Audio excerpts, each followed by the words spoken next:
너 우리 경기도의 경기라는 이름이 내년이면 무려 1000년이 되는 거 알아? 1000년? 1000년이라고 하니 왠지 환상 속의 도시 같다. 1000년의 해를 맞이해서 경기도에서는 투어를 다니며 우리 도민들의 의견을 모으고 있대.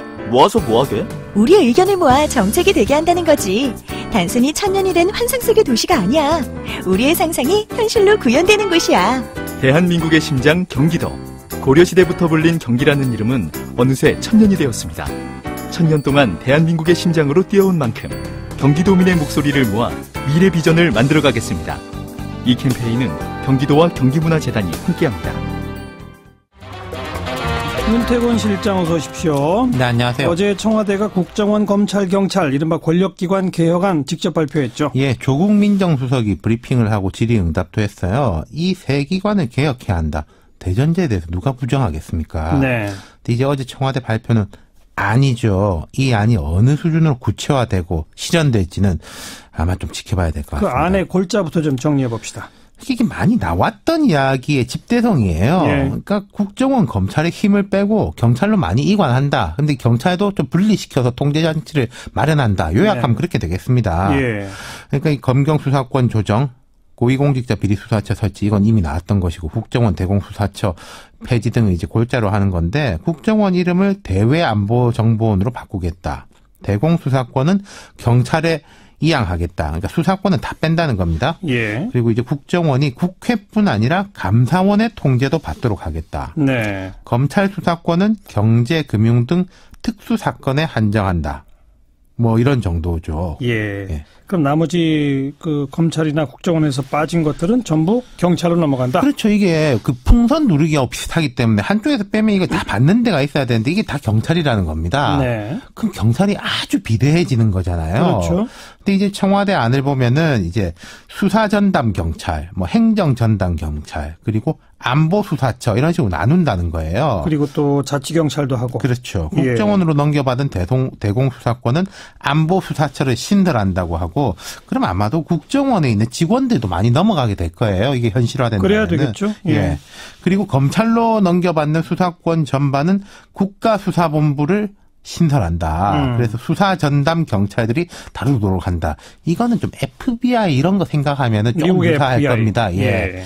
그리고 일반 경찰은 치안, 경비, 뭐 정보 분야를 담당토록 한다.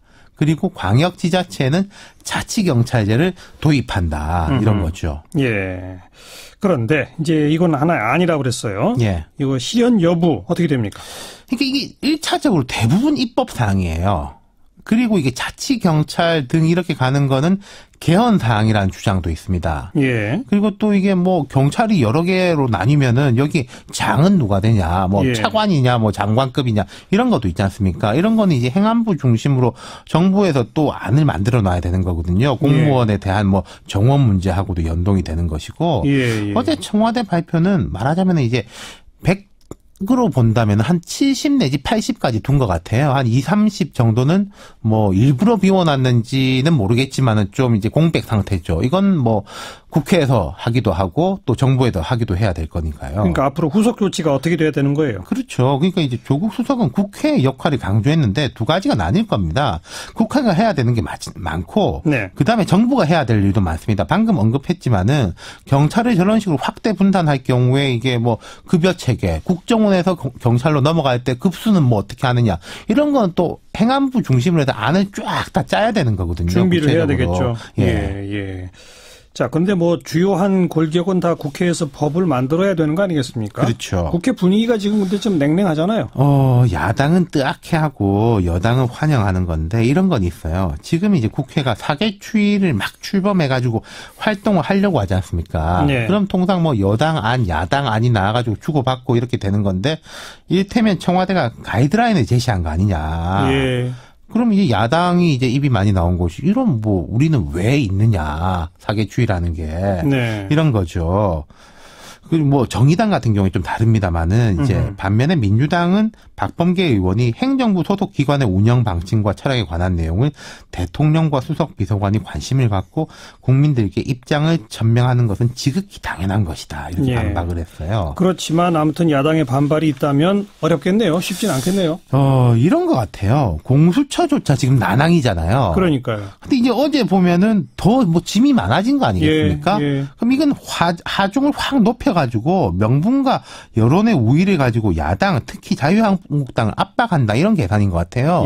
어제 청와대 고위 관계자들의 이야기를 들어보면은 뭐 야당의 입장도 알겠지만은 뭐 예컨대 민주당 지지율이 50%인데 공수처 지지율은 훨씬 높다 이런 것을 이제 생각해야 될 것이다. 뭐 이런 식으로 이야기를 했습니다. 여론을 통해 압박한다. 그렇죠. 어쨌든 개헌과 권력기관 개편이라는 화두가 떠올랐 상태. 지방선거 전에 떠오른 거죠. 수고하셨습니다. 감사합니다. 윤태권 실장이었어요.